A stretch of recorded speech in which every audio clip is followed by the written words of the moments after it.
Good morning, everyone, and welcome to our roundtable discussion this morning at the Plainfield Christian Science Church Independent. It is Sunday, December 18th, 2016. Our subject is The Universe, Including Man, Evolved by Atomic Force. Our golden text in Amos: He that formeth the mountains, and createth the wind, and declareth unto man what is his thought, that maketh the morning darkness, and treadeth upon the high places of the earth. The Lord, the God of hosts, is his name. Beautiful.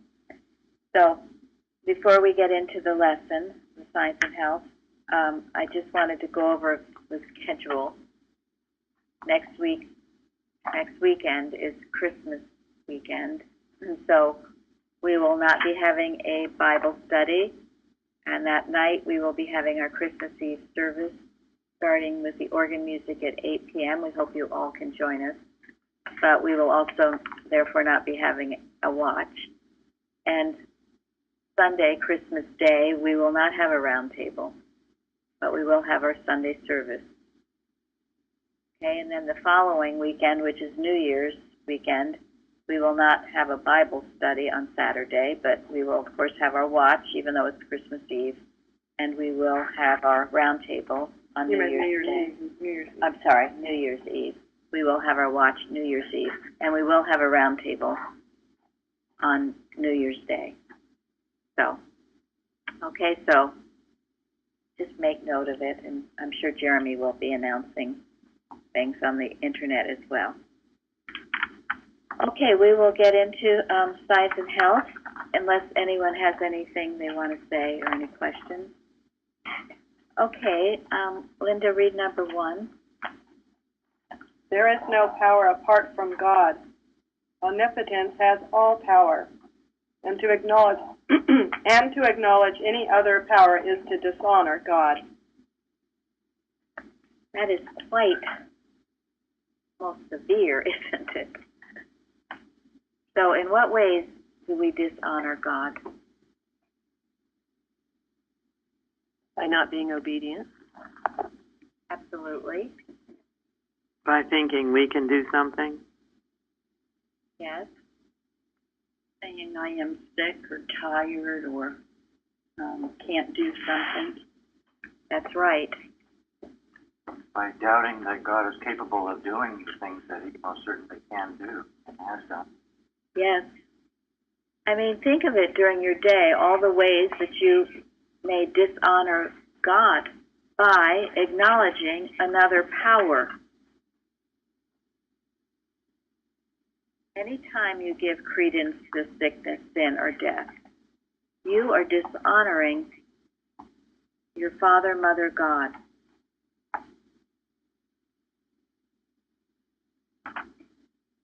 So, mind your tongue. Mind your thoughts. You know, that beautiful golden text says that it's God that gives you your thoughts. He is your consciousness. That's a powerful statement.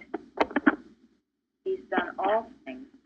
So, if he is your consciousness and he gives you your thoughts, then all these negative, fearful thinking has power over you. I like that very much, Mary Beth. Good. Who is this? This is Lucy. Good morning. That God is your consciousness. That's wonderful, because right away, if you're judging others or measuring others, you can right away feel and know that that's not the consciousness of God. So that will, like a radar, will alert you right away that you're dishonoring God. So I love that God is your consciousness. It alerts you, I'm judging, I'm feeling ill towards someone, I'm measuring. That's ugly. So that right away will just makes you silent and correct your thought immediately, or not to engage with someone else in gossip or negative conversation. Well said. Thank you, Lucy. These are indications you're not in the right mind. You've slipped into this Adam dream, so you get back. God is your consciousness, and truly, He is the only consciousness. So, Lucy had some questions about malpractice this week. It's very important you all understand malpractice. So I will mention that for a few minutes. What is malpractice?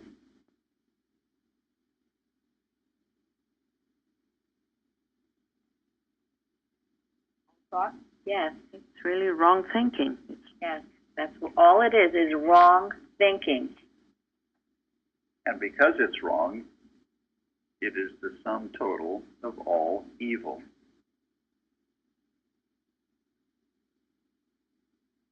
The Bible says it's the carnal mind. Lust, just some of what Lucy was mentioning. Gossiping, criticizing, fearful thinking, all of that is sick thinking. All of that is called malpractice. It's just wrong thinking. Now, there's two types of malpractice, and what are those? Either malicious or ignorant. Right. What is ignorant? When you're thinking wrongly but not intended to do any harm to anybody. Thank you. Like unawareness. Yes? Anybody else? You don't know any better. Yes, you don't know any better. Ignorant. Yes, thank you. The Adam dream, the human situation is permeated with ignorant malpractice. Isn't it? You see it all over. You turn on the news, your co-worker. It's not malicious. They probably don't mean anything, but, oh, you don't look so well today, or, oh, it's, been cold, or you're probably going to get a cold, or yada, yada, yada. That's all ignorant malpractice. I'm going to get my flu shot. How come you're not getting yours? Yeah. Not malicious, but it's out there all the time. So what do we do about that? Correct it in our own thinking. Thank you. Anytime you hear it, anytime you feel exposed to it, or even if you're not, you need to be alert and working and knowing it's not the truth. There's one sentence in Science and Health that deals with this. What is it? Belong to yourself. Thank you. Mental malpractice will not harm you in sleep or, Christian scientists, be a law unto yourself that mental malpractice cannot harm you when awake. Or when asleep or when awake. You all should know that sentence, and you should all use it often during the day. Many people don't. You need to. It keeps you a law unto yourself, not under the material laws of all the stuff, the ignorant material laws. You're under God's laws. You stay under God's laws, and that malpractice cannot harm you either when asleep or when awake. You have to work with it. And if you see something and in the news or any place, a coworker, you correct it immediately in your thought, and if you have to, verbally. It's not hard to do. It's much harder not to do. Why? Then it accumulates, and then you find yourself taken underneath it all, and then It's hard to come out. Yep, you go under it, and then you got to crawl out. Well, it's opposition. And I thank all of you for joining us today. The amount of attendance has gotten a little bit lighter as we approach the Christmas season. So I call you my faithful ones. I wanted to add the audio that she read on Martha Wilcox on mental malpractice is very powerful. I've been listening to that, and it has some even more, say people want it more, ideas on what to do. And she breaks it down, and to listen to it is. Thank you. Yes, that's Carol who's doing the Martha Wilcox malpractice. She's written 2 articles, Malpractice and No Malpractice, in our book, Association Addresses, and you can study that further. But so now we have the ignorant malpractice. So now what about the malicious malpractice?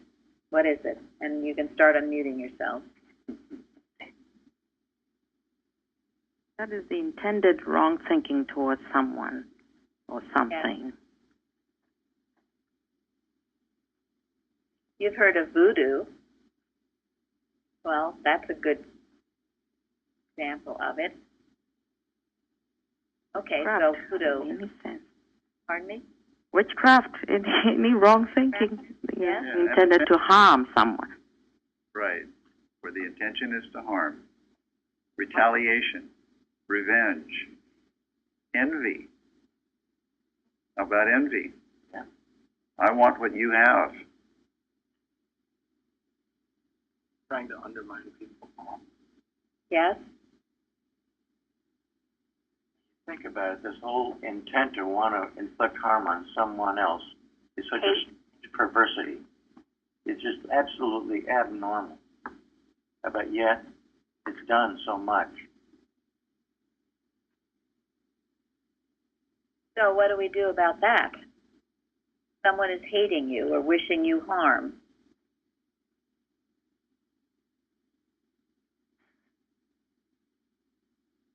Most potent defense is love. Absolutely. The other thing about it is this idea of not being stupid. You know, you got to put your feelers out there. There's a little spiritual sense, so to think. It needs to be detected. And it also requires the wisdom to not let it accomplish its purpose.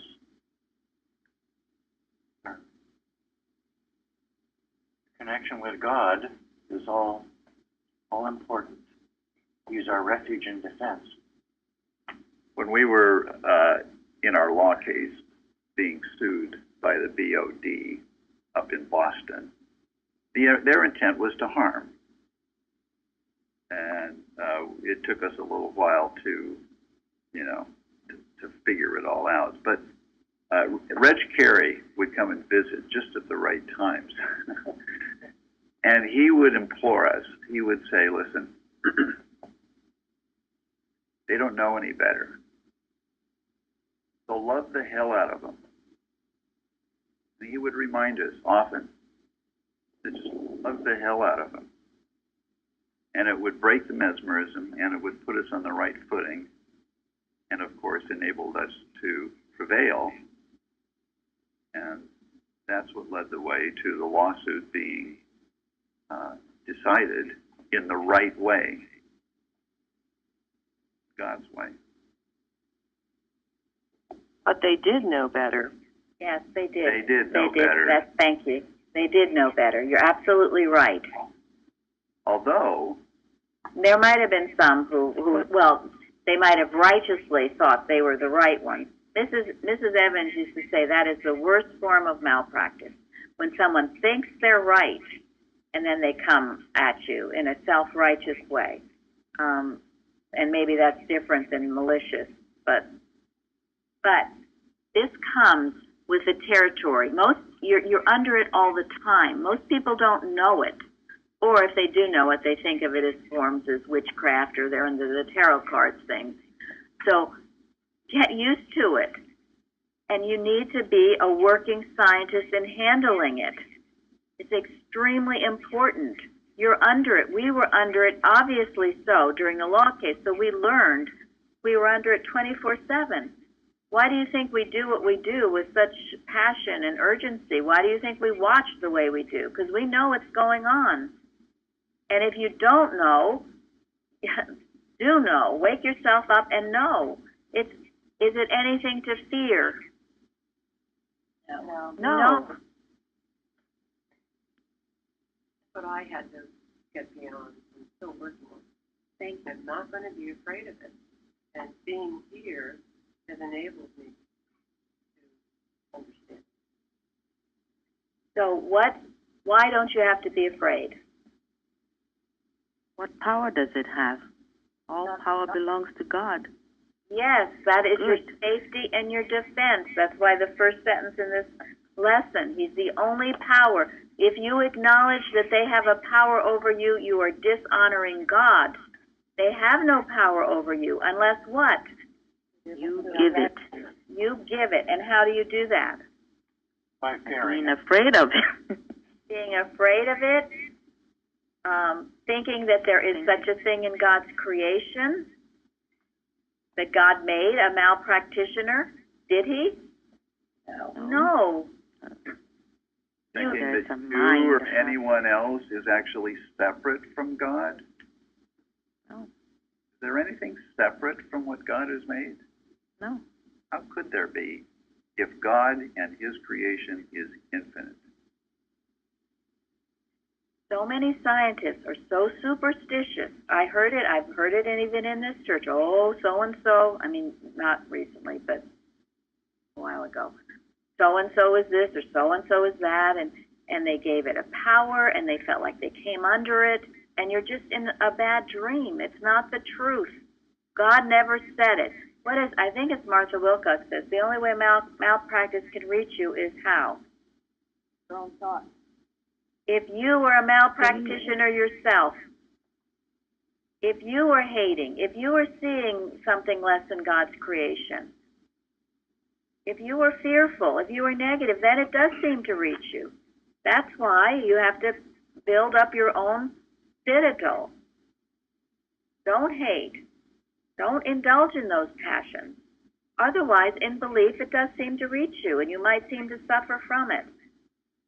But after I don't know how many years of having to deal with it in this church, this is why we're warriors for Christ.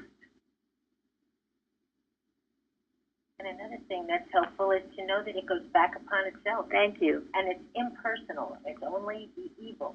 Thank not you. a person. It's never a person. It's an error. And that's, if you feel malpractice, all you have to say is go back upon yourself and destroy yourself. You don't have to know where it comes from or who you think it is, because it is neither person, place, or thing. It is erroneous, wrong thought, and you keep it that way. That's how you deal with it. This is why Bicknell Young, in one of his addresses, I'm not sure exactly which one, he's talking about how if a Christian Scientist is not feeling good or has discordant situations, often the only thing to handle is malpractice. Thank you. It is used to, says it over and over, and he calls it malicious malpractice, intended. And Mrs. Eddy says that, in that 4th of July address. She says that people are working day and night. Why are you so asleep to the whole situation? This is one of the main things in the bogus science that you're not taught. I want everyone to be clear on this. Otherwise, you are defenseless. You will either make too much of it or too little of it. Neither is right. You have to handle it. There's a middle ground there. You make too much of it, you're fearing it, you're seeing boogeymen everywhere. If you make too little of it, there's no such thing as animal magnetism. It doesn't exist. Everything's fine. God is love. In the meantime, you're being shot full of holes.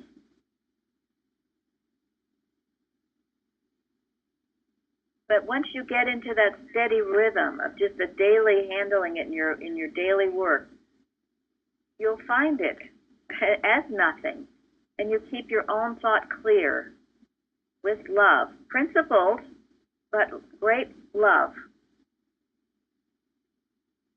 And that's the discipline to keep yourself from being a malpractitioner.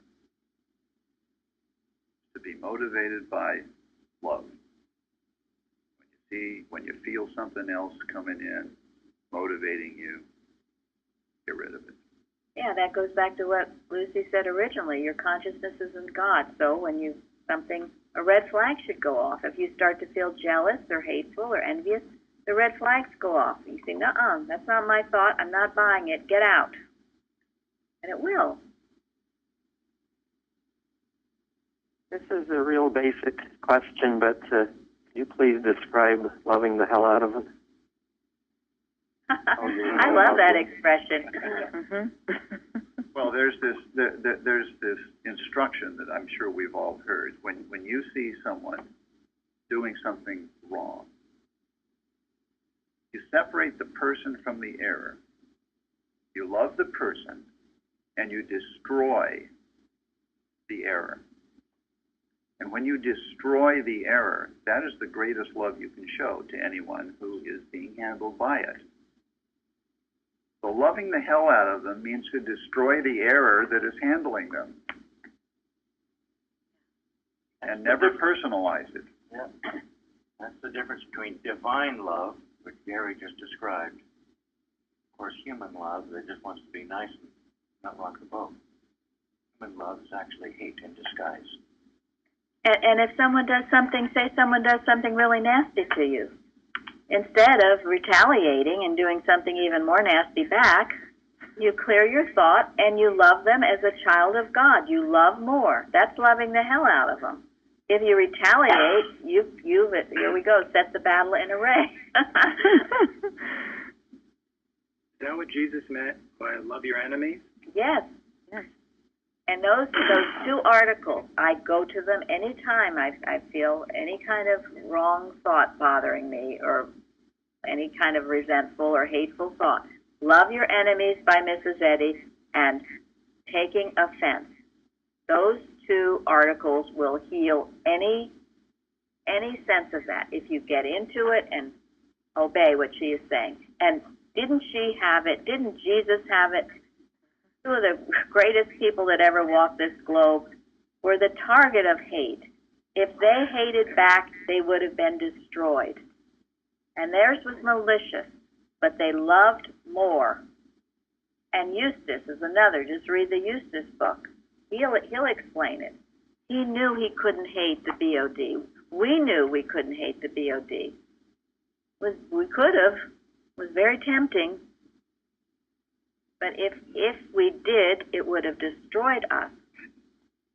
Your greatest lessons come from this sort of... You're under pressure. Yeah, when you're under pressure to believe in a power apart from God and to believe in malpractice. That's when you grow. That's when you truly have to say, as Peter did in this lesson, save, Lord, or I perish. You'll think. Thank you very much for... You're welcome. I just wanted to say, because one thing that I've discovered is that, like, if I think with a lowercase m versus a uppercase m, even that makes a difference in the effect. So thank you so much for clarifying that. Welcome. Lucy, are you clear on this? No, I am too. Lucy? Okay, well, I will trust that you are. We go over it, and this is why we do go over things, because I know, as was said with Jeremy last week, sometimes you don't get it for a long time, and then suddenly you get it. But the more you live it, the more you will get it. And the more you live it, the more challenges you will have. Mary Beth? Yes.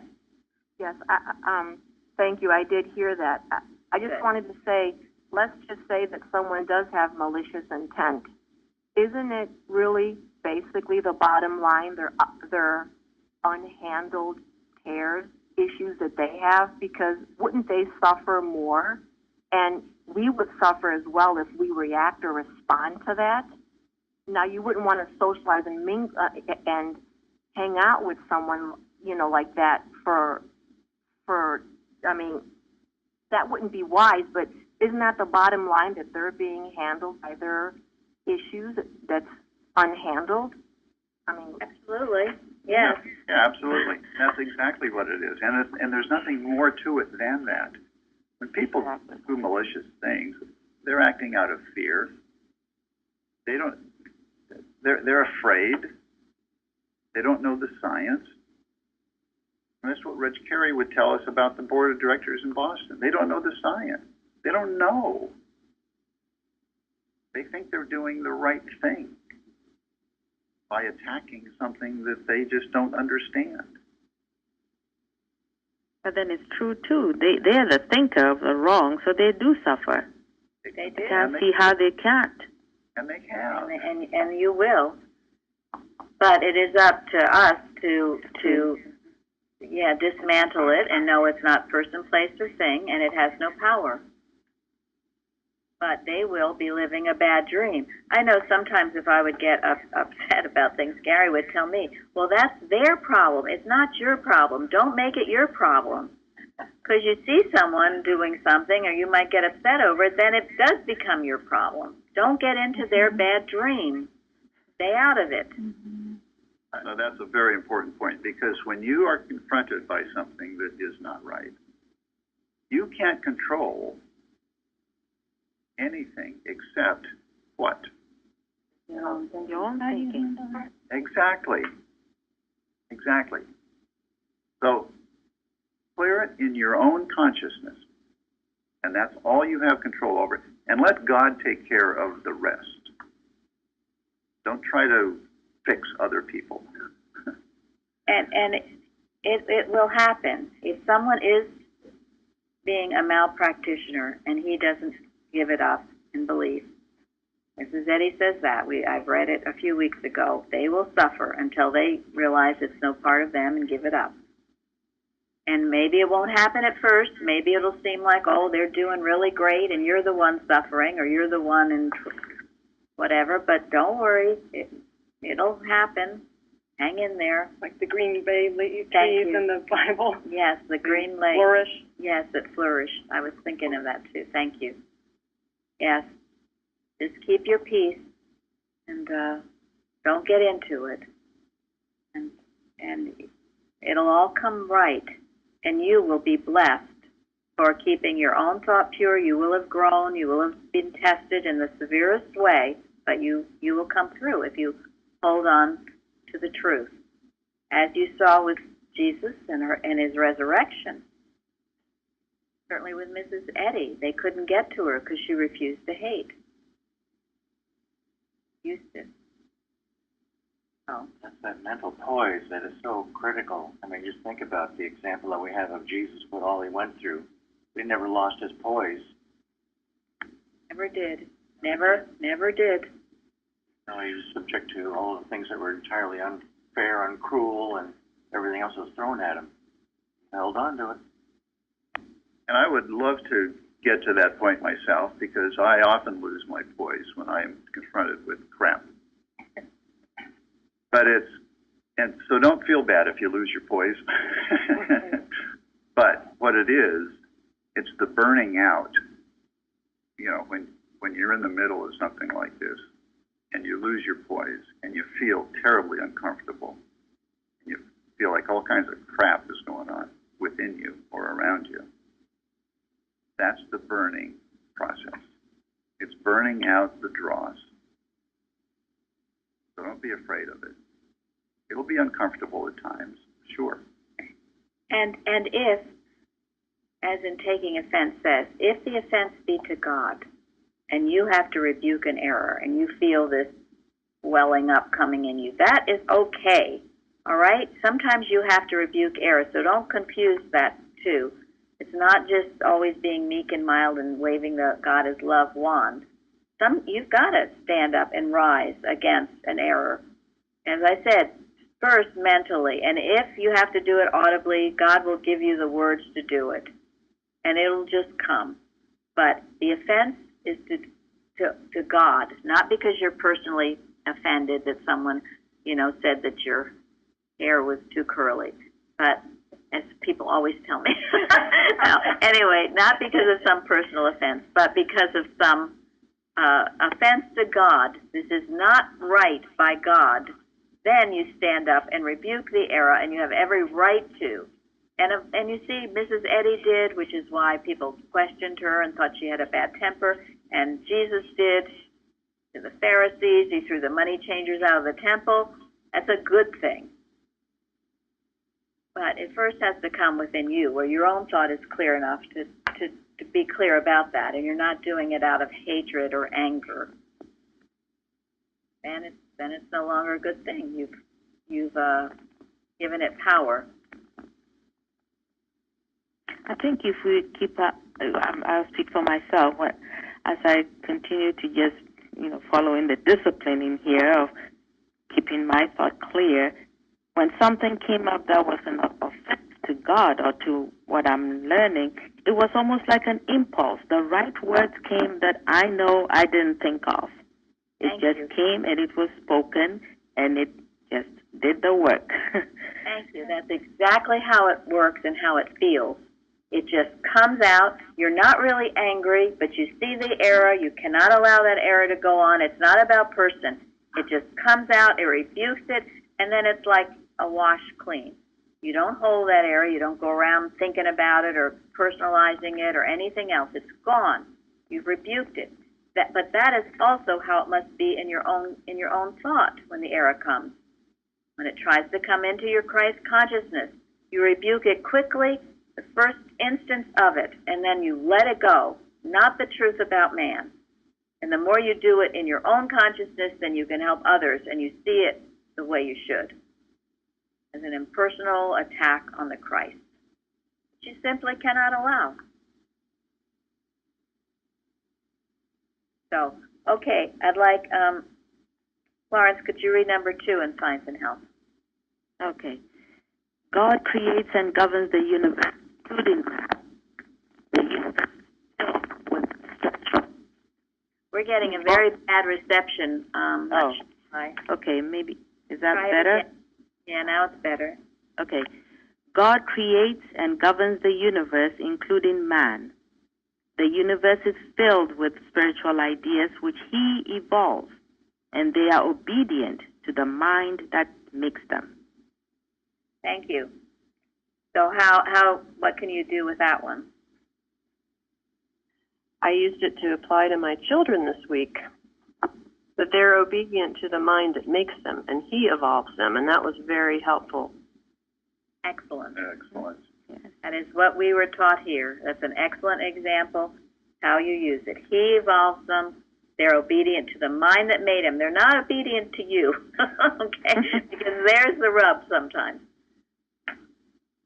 You're obeying God, they should be obedient, and that's in a good household. That's how it works. But if it's not happening that way, you transfer it. No, they're obedient to God. He evolves them. And whether it's your children, it can be your boss, it can be any, like we're talking about, malpractitioner that you think is going on. God made them. He's obedient to the mind that made him. Therefore, he cannot be a malpractitioner. No such thing. It's a powerful statement and a powerful truth to work with. Well, and that is a wonderful way. It's really the only way to have to train children to be obedient. And that is, we as parents obey God in this house, and you as children obey God in this house. And that takes all the personality out of it and puts it exactly where it belongs. And you always appeal to their higher nature. Mrs. Eddy says we have that, a high nature. The goodness inside them that's inherent in all of God's creation. Whether it seems to be at the moment or not, it is there. You talk to that. You address that and know they will listen, that they want to be good. It's natural to be good. It's natural to want to obey God. It is unnatural not to. If in your head you think it's natural for them to be little brats, then you've got to clear that in your thought. It's not natural. And I don't care if they've been that way since day one or whoever it is we're talking about. And that's what it means in Genesis 31, Genesis 1:31, where it says, "And God saw everything that he had made, and behold, it was very good." So if you're seeing something that you think shouldn't be good, you're seeing something separate from what God created. And that's malpractice. You know, I know before I understood all this with my own children, if, there was disobedience, I would get upset and then I'd go after them. I knew I was supposed to discipline and I'd be angry and they would be upset and it was just a big mess. It would have been much better if in my own thought I'd cleared my thought. I knew this was not natural or right behavior and appealed to their high sense that they were good, that God evolved them, and that this was an unnatural action and it would dissipate. I had to learn the hard way and in some instances retrace my steps in tears. I did. Haven't we all? Yes. Okay, Gary, you read that. Science and Health. Citation 6. Physical science, so-called, is human knowledge, a law of mortal mind, a blind belief, a Samson shorn of his strength. When this human belief lacks organizations to support it, its foundations are gone.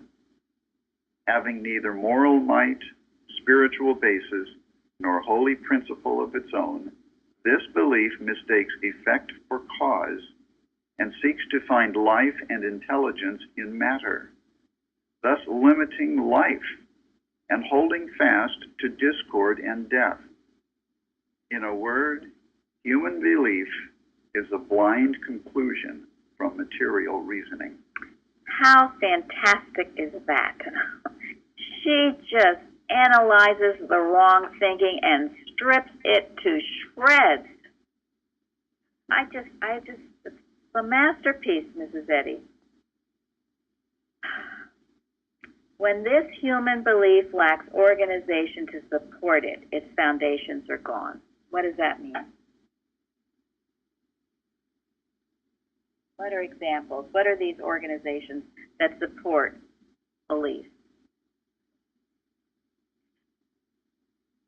Materia Medica. Thank you. Boy, does it ever. Getting so organized now. Oh, That big, huge organization in Boston. Don't be impressed. Harvard University. Don't be impressed. they're all organized supporting false beliefs. The United Nations. Yeah, really. Don't be impressed. Just about any big organization, it would seem to become corrupt and supporting false beliefs. That's why once it's gone, you strip it of its power. And how do you do that? I mean, we can't go up to Harvard and take a hammer and try to, in your own thought, you are unimpressed. Whether it calls itself Materia Medica, academia, Intellectual gobbledygook. Powerful corporations. good one, powerful corporations. Yes. They're supporting false beliefs of competitiveness, greed, other things. Now, they all have a right idea. The right idea. These are the human Adam dream false beliefs about it. False beliefs. But they all have the right idea. I mean, the right idea about Materia Medica is what? Healing. Healing through the Christ. Blessing others. Comforting, the comforter. Form of caring. Form of caring, yes. That's why Mrs. Passion. Edding said, give me a Yeah. doctor who is honest and godly over somebody who is... With smallpox. Over a malpractice. All over a malpractitioner. Yes. That's the right idea about academia. How is our mind? Yes? Discover the intelligence that is of God. Yes. The Bible and Science and Health. Let those be taught. What is the right idea of a corporate, Big company. yeah, big company? Providing good and useful goods and services that help. Yes. For every right idea, there appears to be its counterfeit. And you have to be clear on that. That's why to just blanketly say that it's all terrible isn't good either. I mean, even for a big church, what's the right idea of that?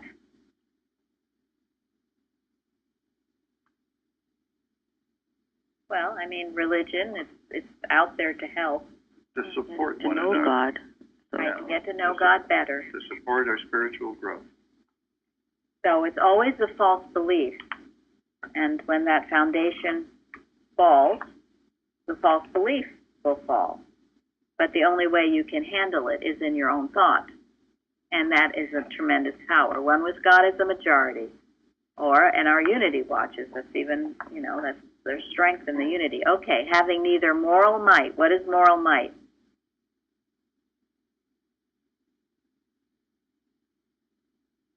Only the dominion from God. Yes. Biblical precept. Thank you. Biblical precepts. It's having a divine purpose for good. A moral might. It's moral, yes. I like that. Biblical precepts, the Beatitudes, the commandments, the morality of it. A spiritual basis. What's that?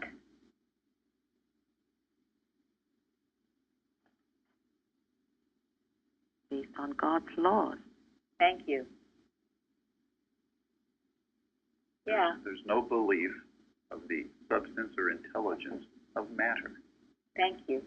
Scientific statement of being. Being. It's wonderful. Yeah. Yes.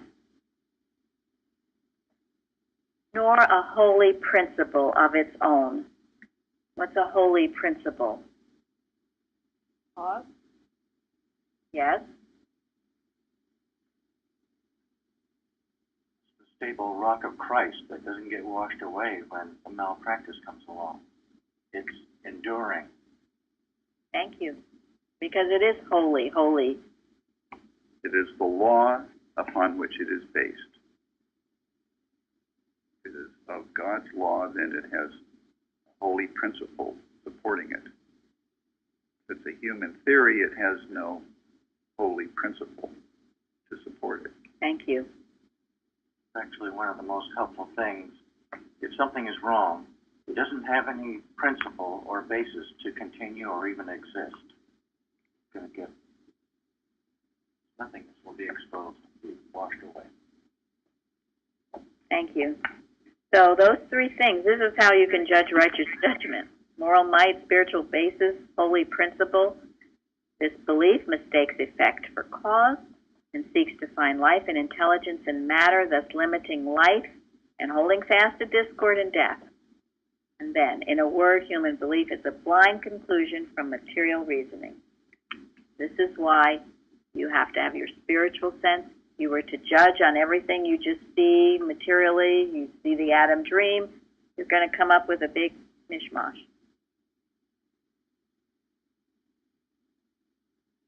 A wonderful statement to dig deep and truly understand. She's stripping away false belief. Elizabeth, can you read number 7? The first 2 paragraphs. You hear me? The universe, like man, is to be interpreted by science from its divine principle, God, and then it can be understood.